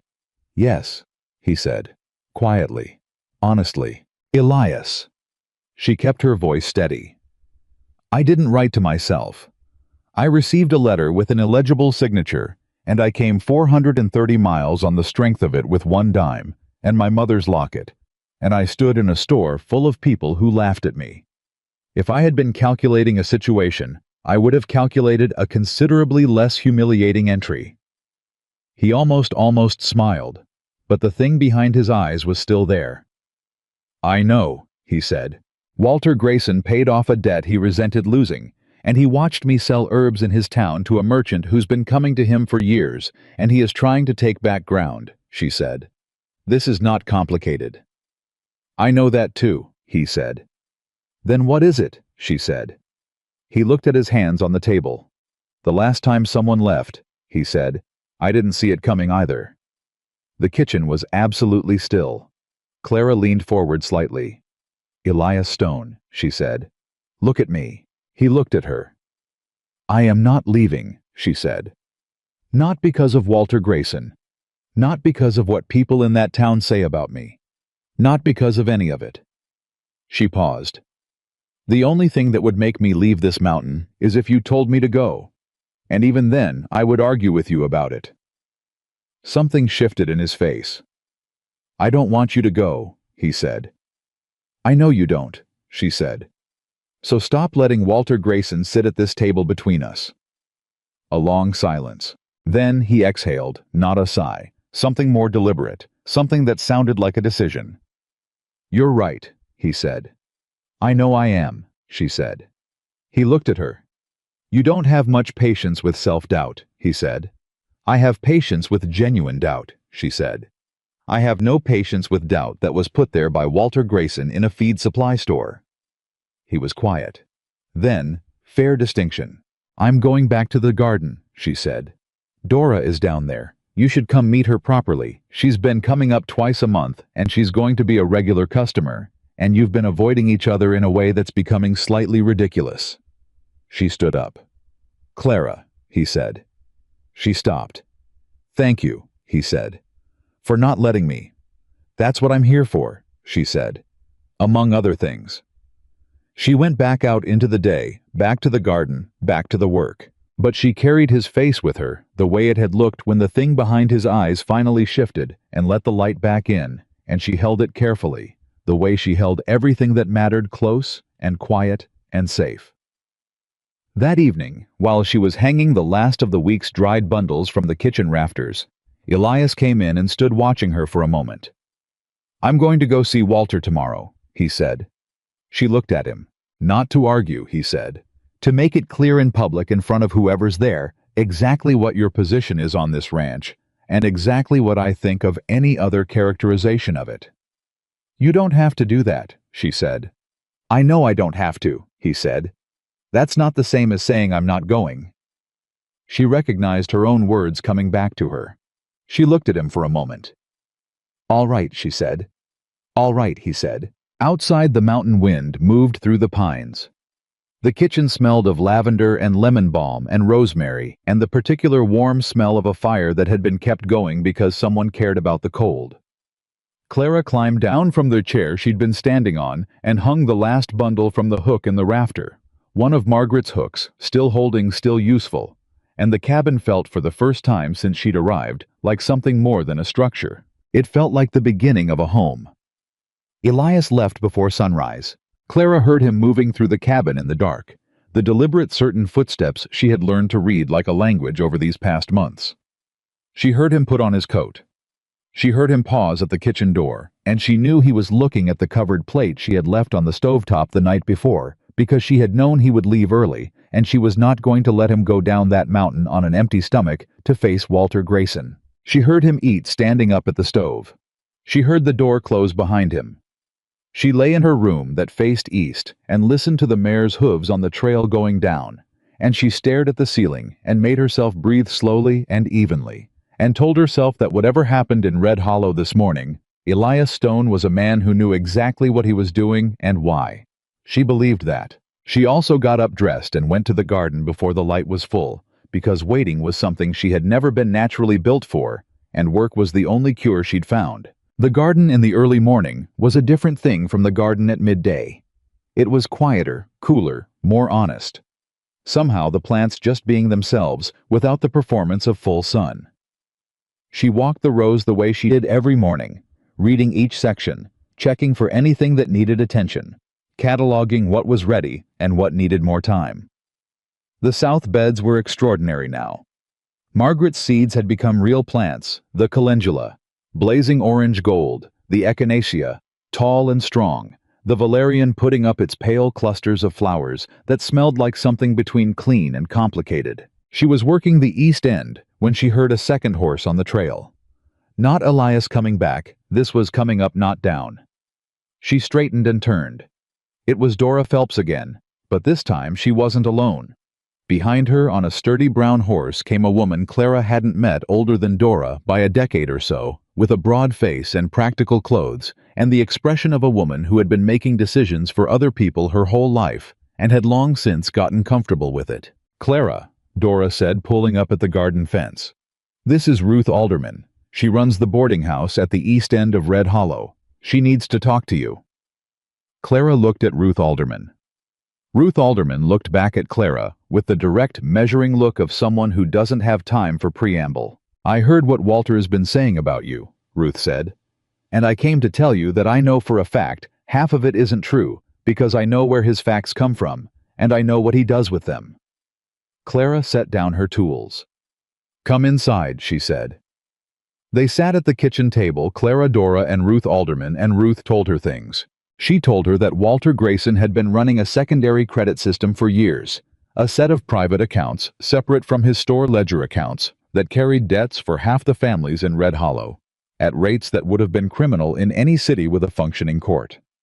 She told her that 3 families had lost property over these accounts in the past 4 years, quietly without argument, because Walter had made it quietly, subtly clear that arguing would result in terms that were considerably worse than simply accepting what was owed. "Why hasn't anyone said something?" Clara asked. "Because he controls the supply lines," Ruth said flatly. "Every merchant who comes through Red Hollow comes through Walter. Every family that needs credit between cattle seasons goes to Walter. Every person who needs a letter of reference for anything goes to Walter." She folded her hands on the table.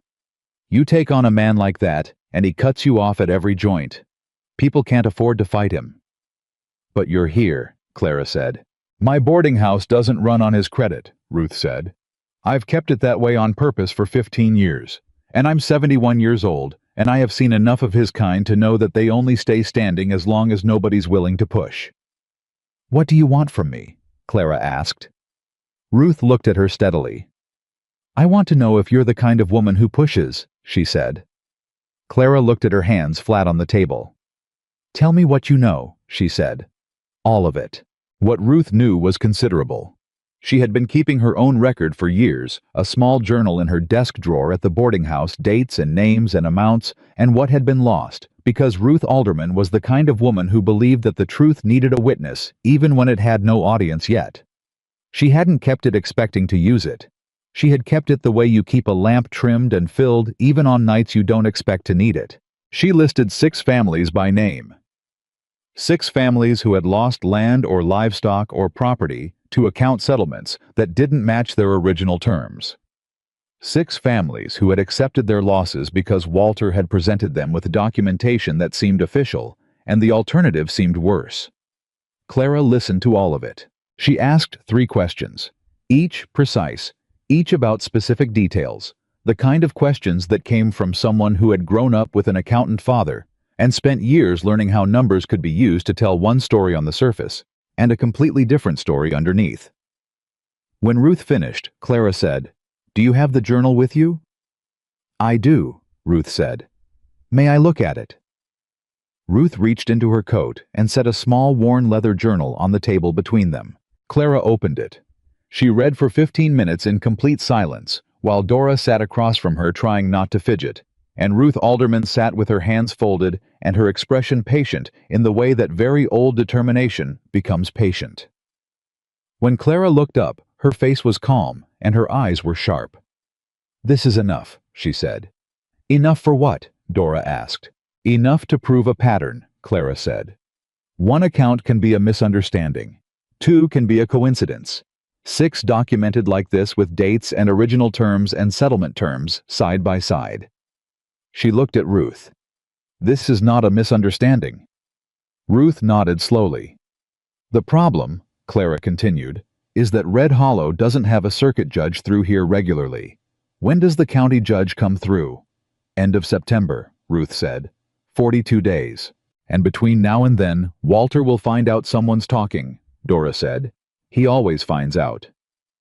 "Then we don't wait for him to find out," Clara said. "We tell him." Dora stared at her. "We tell him. We let him know that there is documentation, and that it exists, and that the judge is coming," Clara said. "And we offer him an alternative." "What alternative?" Ruth asked. Clara looked at the journal. "He settles fairly with the families he's wronged," she said. "Quietly, without a court proceeding, without his name attached to a public record. In exchange, the journal stays in Ruth's desk drawer, and the families stay quiet." She paused. "Walter Grayson's greatest concern is his standing in this community. A public record of fraud would destroy it. The offer of a private settlement without public exposure is the only thing more valuable to him than the money." The kitchen was very still. Ruth looked at Clara for a long moment. "How old are you?" she asked. 26, Clara said. Ruth made a sound that was not quite a laugh, but belonged to the same family. "Elias Stone has no idea what walked into his life," she said. "He's beginning to figure it out," Clara said. She heard the mare on the trail about an hour after Ruth and Dora left, and she was back in the garden, and she stayed there because she wanted to let him come to her, rather than meeting him halfway, because his face when he came back from Walter Grayson's store would tell her everything about how the morning had gone before he said a single word. She heard him come down the slope. She kept her hands in the soil and waited. "How was in the store?" Elias said from the garden fence. "About 6 people in there when I walked through the door." "And," she said, not looking up, "I told him that Miss Clara Whitmore is the manager of Stone Mountain Ranch's herb and botanical operation. That she is employed in that capacity and in the capacity of ranch bookkeeper, and that her position on the mountain is permanent and professional, and anyone with questions about the nature of that arrangement could direct them to me directly." He paused. I said it slowly, so everyone present could hear it. "How did he take it?" "He smiled," Elias said, "that particular smile of his, and the people in the store. Mostly quiet. 2 of them, Tom Alderman, Ruth's son, and a man I know named Pike, who's been farming the South Valley for 12 years. They both nodded, like they'd been waiting for it. Clara sat back on her heels. "Ruth Alderman was here this morning," she said. Elias went still. "What?" She looked up at him. "Come inside," she said. "I need to show you something." She walked him through all of it. Ruth's journal, the 6 families, the pattern of terms that shifted between the original agreement and the settlement. She set it out the way her father had taught her to set out numbers clearly, without emotion, letting the facts carry the argument, because facts that are arranged properly don't need help. Elias listened. His jaw tightened at the 3rd family. At the 5th, he stood up from the table and walked to the window and stood there with his back to her. "Pike," he said. "James Pike was one of them. According to Ruth's record," she said. "Lost 11 acres on the south pasture boundary 2 years ago." Elias turned around. "I bought 11 acres on the south pasture boundary 2 years ago," he said. "From Walter, at a price I thought was fair." His voice had gone very quiet. "He sold me Pike's land." The kitchen was absolutely still. Clara looked at him. "Elias," she said carefully. "He took Pike's land through a fraudulent account settlement and then sold it to me," he said. "I've been running cattle on James Pike's land for 2 years, and I didn't know." "You didn't know," she said. "That doesn't make it right." He sat back down at the table. His hands were flat on the surface, and she could see the effort it took to keep them still. "Pike's been farming the valley for 12 years. He's got 3 kids. He lost 11 acres. He stopped. "What do you want to do?" Clara asked. He looked at her. "I want to give it back," he said. "The 11 acres. "Yes." "That's your land," she said. "Legally. You purchased it. From a man who had no right to sell it," he said. "That's not a purchase I want to keep." She looked at him. This was the thing about Elias Stone that she had been discovering in layers over these months, the thing that went all the way down and didn't change when you got to the bottom. He was not a man who could be made comfortable by a legal technicality when he knew the honest truth of a situation. He would have made a very poor Walter Grayson. He lacked entirely the capacity to settle for what the paperwork said when the paperwork was wrong. "Then we include it," she said, "in the settlement offer." He looked at her sharply. "What settlement offer?" She told him Ruth's plan. Her modifications to it. The 42 days until the circuit. Judge the leverage of the journal. The offer of private settlement against public record. He listened to all of it. When she was done, he said, "You worked all this out this morning." "Ruth brought the information," she said. "I just organized it." "In 1 hour. The structure was clear once I saw the journal." He shook his head slowly. "We need to bring Ruth back," he said, "and we need to talk to Pike." "I know," she said. "I was going to suggest the same thing." "And we need to be careful," he said. "Walter has more connections than just the supply lines. He has friends in the county office. If he finds out what we're doing before we're ready—" "He won't find out," she said. "Not if we move in the right order." He looked at her. "You already have the order," he said. "I have a draft of it," she said. He almost smiled. Then he stood up and reached for his hat. "I'm going to ride down to Pike's place," he said. "I want to talk to him myself, man to man, before any of this goes further." "That's the right thing to do," she said. "Come with me," he said. She looked at him. "You sure?" "I'm sure," he said.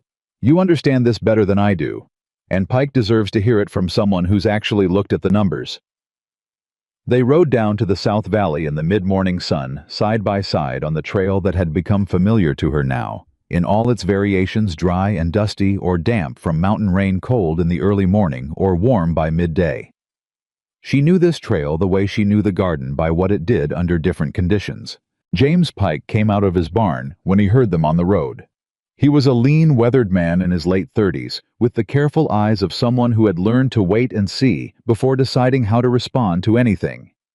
He looked at Elias. He looked at Clara. He waited. Elias dismounted and said, "James, I need to talk to you about 11 acres."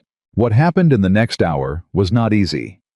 James Pike was not a man who showed his feelings on the surface, but Clara watched his hands during the conversation, the way they tightened around his hat brim when Elias confirmed what had happened, the way they went completely still when Elias said he intended to transfer the title back without condition or payment.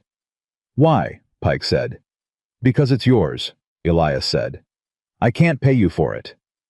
"I'm not asking you to." "I don't take charity," Pike said, and Clara recognized the exact tone and the exact principle behind it, recognized it the way you recognize a face you've known all your life.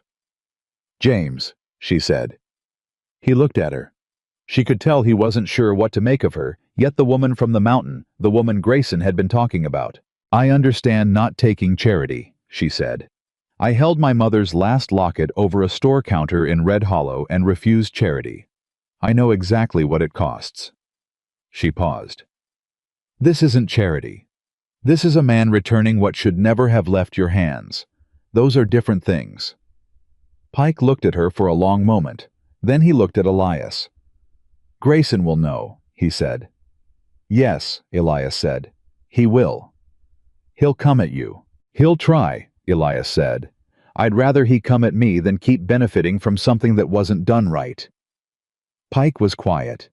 Then he said very quietly, "My oldest girl was going to use that land when she married.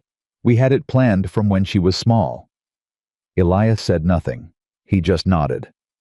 "Then let's do the paperwork right," Pike said. They rode back up the mountain in the late afternoon with the title transfer agreed, and Pike's handshake firm and a conversation set for 3 days.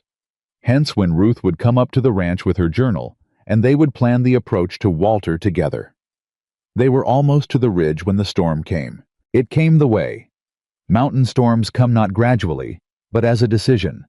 The sky making up its mind in the time it takes to breathe, and then the wind and the cold, and the first fat drops of rain hitting hard as warnings.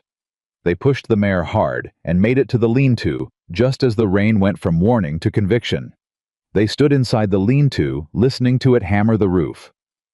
"That came fast," Elias said. "Mountain storms," Clara said. She was catching her breath, half damp, her hair coming loose from its pins. "They don't negotiate." "No," he said. He looked at her, and the lean-to was close, and the rain was loud, and there was nowhere particular to look that wasn't at each other. "You did something today," he said. "With Pike. The way you talked to him about the charity." "I told him the truth," she said. "You told him the truth in a way that let him keep his dignity," Elias said. "That's different from just telling the truth." She looked at the rain. "My mother again," she said. "Tell me more about her," he said. It was not what she expected him to say. She looked at him. "Now," she said. "We're not going anywhere," he said. She laughed, a real laugh, short and surprised, and he smiled, the full smile, the one that changed everything about his face, and the lean-to felt in that moment like sufficient shelter against any storm the mountain had to offer. She told him about her mother. She told him about the kitchen in their house in Ohio, the particular way morning light came through the east-facing window that she had unconsciously chosen to replicate in her choice of room here. She told him about the herb cabinet. Her mother kept small labeled jars in alphabetical order, the discipline of it, and the love embedded in the discipline. She told him about the last winter, the influenza moving through the house like a decision, and coming into her mother's room on a Thursday morning and finding the bed empty except for the locket on the pillow, which was the only thing her mother had left deliberately for her to find. She had not told that last part to anyone. She was not entirely sure why she was telling it now. Elias listened without interrupting. When she finished, he was quiet for a moment. "She sounds like someone who understood what mattered," he said. "She understood it completely," Clara said. "It shows," he said, "in you, every day." He paused. "I want you to know that I see that. Not just what you do, who you are while you're doing it." The rain was still loud on the roof. Clara looked at her hands. "Most people see my size before they see me," she said. "They decide what I'm capable of before they watch me do anything. It's very old and very tired, and I don't talk about it because I'm done asking the world to apologize for it. But I want you to know that what you just said—" She stopped. "Clara," he said. She looked up. He was looking at her with that direct level attention that had stopped a room full of laughter on the day they met. "I saw you," he said, "the moment I walked through that door. Not your size, not your dress. You. The way you stood at that counter. The way you held your ground." He paused. "I've been seeing you clearly ever since." The rain made its loud, deliberate argument against the lean-to roof. Neither of them said anything for a moment. Then Clara said, "When we've dealt with Walter and settled the accounts and the circuit judge has come and gone." "Yes," he said.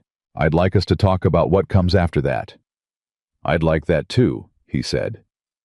They stood side by side in the lean-to and waited for the storm to make up its mind about being finished, and neither of them was in any particular hurry. The storm, when it finally moved east, left the mountain washed and clear and smelling of pine and wet stone. They went inside and Clara made supper, and they ate at the kitchen table, and the conversation moved easily through the plans for the coming week. Ruth's visit, the preparation of the documentation, the sequence of the approach to Walter. But something had settled between them that had nothing to do with plans or sequences. Something that had been growing since the first morning she made coffee in his cold kitchen and left soup covered on the stovetop in case he wanted it.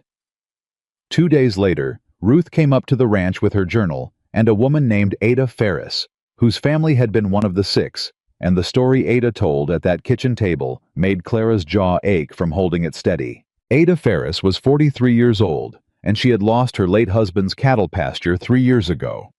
14 months after his death, at a time when she was still learning how to operate a ranch alone, and Walter Grayson had presented her with an account settlement document that she had not fully understood and had signed, because she had been alone and exhausted, and there had been no one in Red Hollow willing to explain to her what she was signing. She told it without self-pity, which made it worse.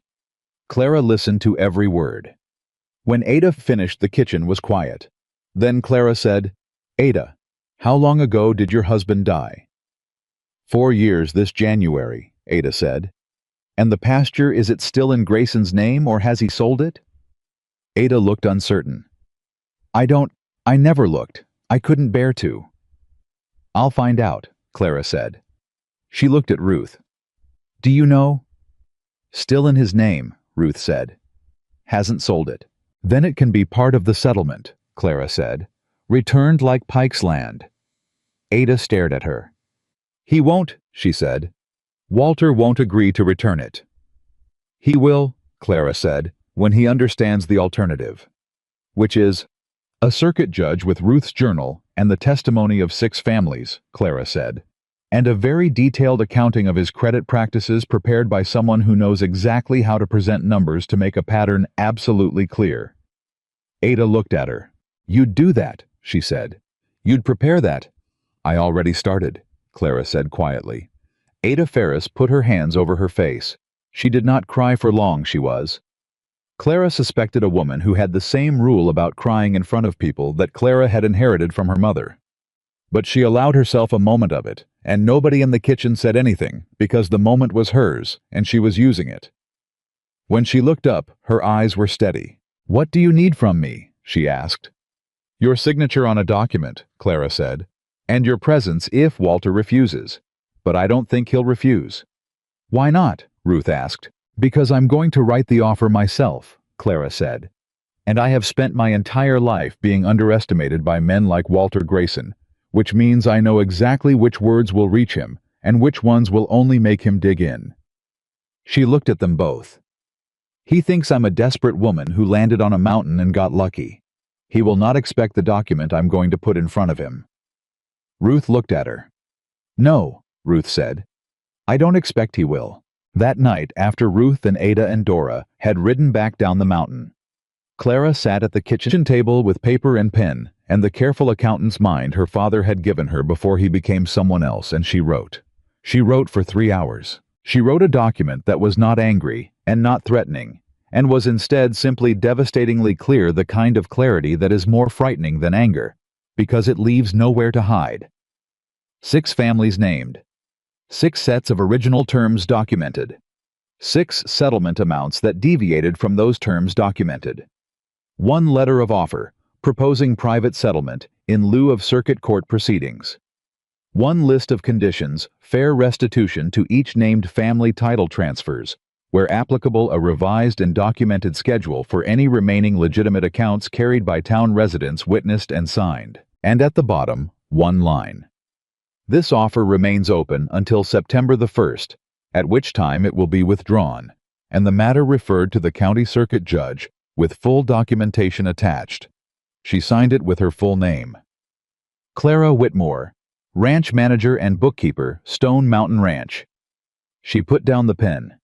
She looked at what she had written. Elias came through from the main room. She had not heard him still up, and he stopped when he saw the pages on the table. "You finished it," he said. "I finished it," she said. He sat down and she pushed the pages toward him, and he read them slowly, and she watched him read. When he looked up, his eyes were bright with something she had not seen in them before. "Clara," he said. "Yes. I want to ride down tomorrow morning and put this in Walter Grayson's hands personally," he said. "I thought you might," she said. "I want you to come with me," he said. "I know," she said. "Because you wrote it, and you should be there when he reads it." "That too," she said, "but mostly because I want to watch his face." He looked at her. The almost smile went all the way. "Get some sleep," he said. "You too," she said. She gathered the pages, tapped them even against the table, and held them for a moment, all that patient, precise work, all those careful facts arranged to tell the truth without raising a voice. All the things she had learned from a father who taught her numbers before he left, and a mother who taught her dignity before she died. Then she set the pages down in the center of the table, where they would be the first thing both of them saw in the morning, and she went to her room that faced east and lay down and closed her eyes. Tomorrow, Walter Grayson would read what a woman he had laughed at in his store was capable of putting on paper. And the day after that, Red Hollow would start becoming a different kind of town. They rode down the mountain in the early morning with the document folded inside Clara's coat close to her chest, right next to her mother's locket. She had not planned that placement consciously. She noticed it only when they were already on the trail, and she pressed her hand against the outside of her coat and felt both things at once, the warm silver oval and the folded pages, and thought that her mother would have appreciated the company. Elias rode beside her without speaking, which was his way of being entirely present. She had learned this about him over these months, the way you learn a language by living inside it. The silence wasn't absence, it was attention, and she had stopped needing words to fill it, because the space between them had long since become comfortable enough to inhabit as it was. Red Hollow was just beginning its morning when they arrived. The supply wagon was on the main street, which meant Horace Fenn was in town, which meant there were more people moving around than on a usual weekday. Clara noticed this and filed it away. An audience was not something she had planned for, but an audience was not something she was afraid of either. Not anymore. They tied the mare at the rail outside Grayson's store. Elias looked at her. "Ready," he said. "I've been ready since September of last year," she said, "when I packed my bag and got on a stagecoach to come to a mountain I'd never seen to work for a man whose name I couldn't read." He looked at her with those dark eyes. "Then let's go," he said. The bell above Grayson's door rang when they walked in the same bell that had rung when Clara walked in alone 8 months ago, with her worn dress and her old bag and her mother's locket, and the whole room had turned to look at her with that specific readiness to laugh. The room turned now too. Different faces, some the same, some new, but the same instinct, the same half-second of social assessment. And then the assessment landed somewhere unexpected, because the woman walking through the door was not the woman they remembered or had been told to remember from Walter's version of events.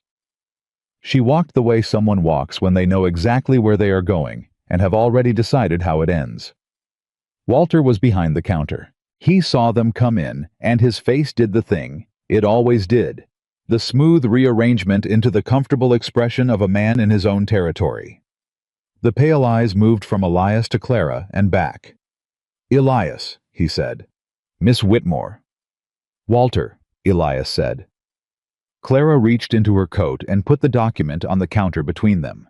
She set it down, the way Elias had set the silver coin on this same counter 8 months ago, not slapped set, deliberately, with the full weight of what it meant. "I'd like you to read that," she said. "Take the time you need." Walter looked at the document. He looked at her. He picked it up. The store was very quiet. Clara watched his eyes move across the first page. She watched his expression stay composed for approximately 30 seconds, which was longer than she'd expected. Then something shifted, a tightening around the jaw, a stillness in the face that was not calm, but was the thing that happens just before calm fails. He turned to the second page. Nobody in the store moved. Walter set the document on the counter. "This is," he said slowly, "a significant set of accusations. They're documented facts," Clara said. "There's a difference. You have a journal kept by an old woman with a grudge," he said. "I have a journal kept by a witness," Clara said. "Alongside original account agreements and settlement documents, 6 sworn statements, and a land title transfer that should never have taken place." She paused. "And I have your own ledger entries, which I was able to cross-reference because you sold a ranch extension to Elias 2 years ago that required documentation of the original acquisition. The acquisition documentation is in that packet." Walter's jaw tightened. "You went through my documentation," he said. "You provided it to Elias in a property transaction," she said. "It became part of Stone Ranch's records. I keep Stone Ranch's records." She let that sit for a moment. "I'm very thorough." The store was absolutely silent. Horace Fenn was standing near the far shelf, and he was not pretending to look at anything other than what was happening at the counter. Neither were the 4 other people in the room. Walter picked up the document again. He flipped to the back page. He read the offer. He read it twice. September 1st, he said. 23 days, Clara confirmed. You'd actually take this to the circuit judge. Mr. Grayson, she said quietly. I traveled 430 miles alone on a letter I couldn't fully read. I stood at this counter and offered you my mother's last possession, and you held your hand over it. She looked at him steadily. Yes, I would take it to the circuit judge, and I would sit in that courtroom and present every page of that document in a clear voice without flinching. Because the people named in that packet deserve someone willing to do that for them, and I happen to be someone who is. Walter looked at her. For the first time since she had walked into his store 8 months ago, the comfortable expression was completely gone. What was underneath it was more complicated. Not simple fear, but something closer to the reckoning of a man who had made a career of calculating what people were capable of and had made a significant miscalculation. I need time to consult, he said. You have 23 days, she said. I need more than... You have 23 days, she said again. Her voice was not raised. It was the opposite of raised. The offer is fair, and you know it is because I wrote it to be fair. You could have gone to court and faced worse. I gave you a way out that cost you less than justice would. 23 days, Mr. Grayson. She picked up the copy she had kept for herself. She turned. Elias was standing slightly behind her and to the left, and he had not said one word the entire time, and the expression on his face was one she had never seen there before. Something that was pride, and something else that was older than pride, and went deeper. She walked toward the door. Behind her she heard Walter say quietly, Miss Whitmore. She turned. I was looking at her from behind the counter with the document in his hands, and something in his face that was not quite an apology, but was in the neighborhood of one circling it from a distance. The locket, he said. That day. I shouldn't have... He stopped. She looked at him. No, she said. You shouldn't have. She let that stand for a moment. People remember how you made them feel when they had nothing. That's true of everyone in this room, Mr. Grayson. You still have time to change what they remember. She walked out. The bell rang above the door. Elias came out a step behind her, and they stood on the boardwalk in the morning sun, and she breathed in the open air of a day that felt different from the ones that had come before it. Clara, he said. Don't say anything yet, she said. Give me just a moment. She stood with her hand pressed flat against the outside of her coat, against the locket and the document both, and she looked at the street and let the morning settle around her. Then she said, All right. That was, he said, the most precise and the most fearless thing I have ever watched a person do. It was a document, she said. It was not a document, he said. You know it wasn't. She looked at him. No, she admitted. It wasn't. He held out his hand. Not the way he'd held it down from the saddle that first day. This was different. Offered at standing height, an equal offer, a deliberate one. She took it. They walked back to the mare side by side, and she did not let go, and he did not let go, and the people on the street of Red Hollow who watched them go could see clearly, and without any possible misreading, that whatever story Walter Grayson had been telling about the woman from Stone Mountain Ranch was not a story that had any more road left in it. Walter Grayson signed the settlement agreement on September the 2nd one day, past the deadline, which Clara suspected was the only form of defiance still available to him, and which she accepted without comment, because she had gotten what mattered, and the one-day delay was the cheapest thing she could afford to give him. The settlement required restitution to all 6 families. It required the return of Ada Ferris's pasture, and James Pike's 11 acres, the land transferred back into their names, with clear title witnessed and recorded. It required a revised and transparent credit schedule for all remaining accounts in Red Hollow, with terms that were required to match what was written at the time of the original agreement. No deviation, no retroactive compounding. Ruth Alderman witnessed the signing. Ada Ferris was there. James Pike was there with his hat in his hands and his jaw set in the way of a man trying very hard not to let his face show what the moment was costing him. And when the title to his 11 acres was placed in his hands, he looked at it for a long time without speaking, and then he looked at Clara. My daughter's getting married in the spring, he said. She's going to build on that land. Clara pressed her lips together for a moment. That's the right use for it, she said.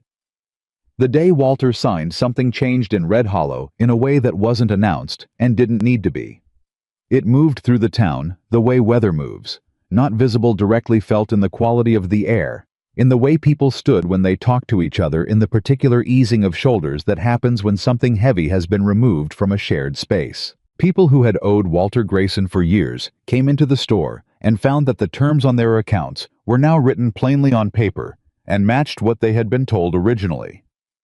A few of them stood and read the paper twice, not quite believing it, and then folded it and put it in a pocket with the careful deliberateness of someone securing something valuable. Dora Phelps came up to the ranch the week after the signing. She found Clara in the garden, because that was where Clara generally was, and she stood at the fence line and said, "Half the town is talking about what you did." "What are they saying?" Clara asked, not looking up from the south beds. "Some of them are saying you strong-armed Walter." "And the other half?" "The other half are saying it's about time," Dora said. Clara sat back on her heels.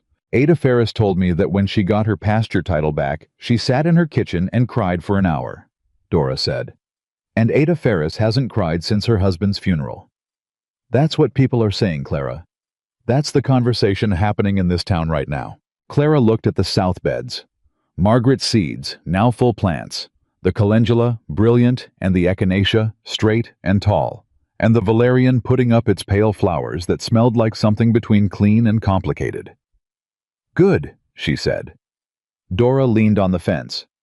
"Tom Alderman wants to know if you'd consider keeping books for 3 other families in the valley," she said.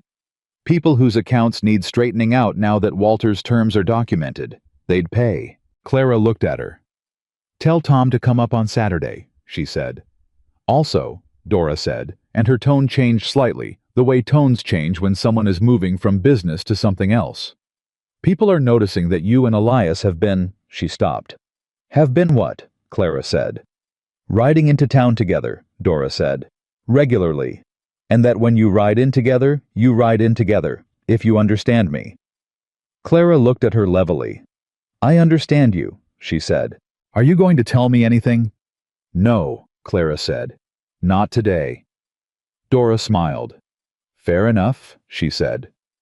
The question of what Clara and Elias were to each other had been for the past several weeks less of a question and more of an understood thing that simply hadn't been formally stated the way a season is understood to have changed before anyone says the word aloud. He had said on the Ridge Road that he wanted her to stay. She had said she was staying.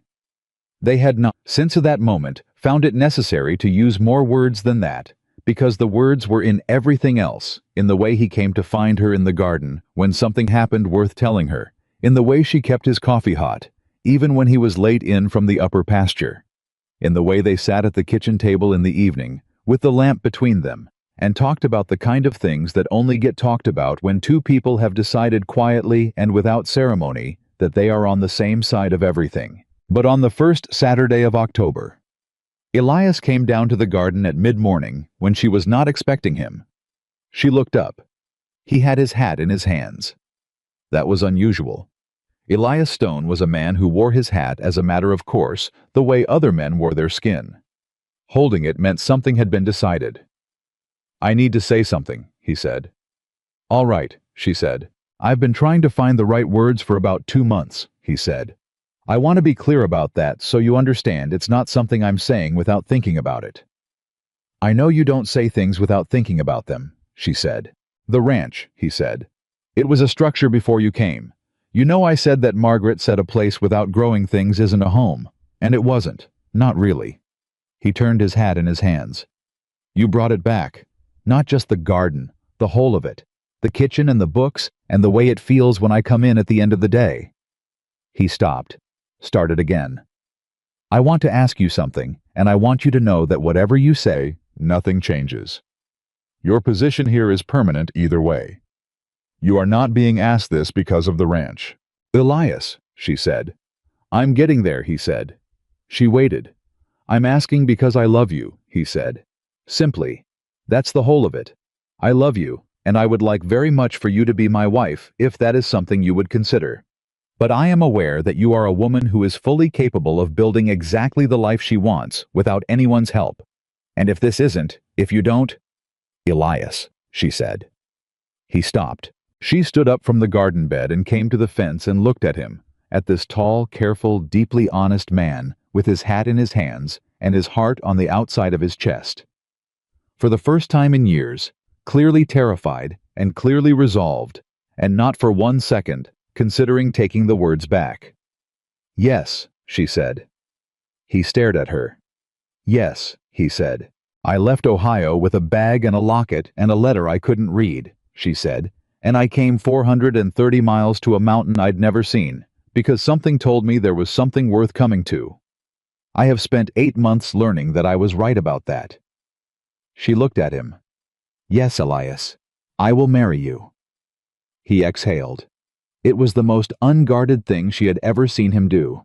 He reached out and took her hand over the garden fence, the same fence where she had stood when he came to tell her about the day at Grayson's store, where Dora had leaned and talked about the town, where Margaret's seeds had first shown themselves as pale green threads pushing up through turned soil.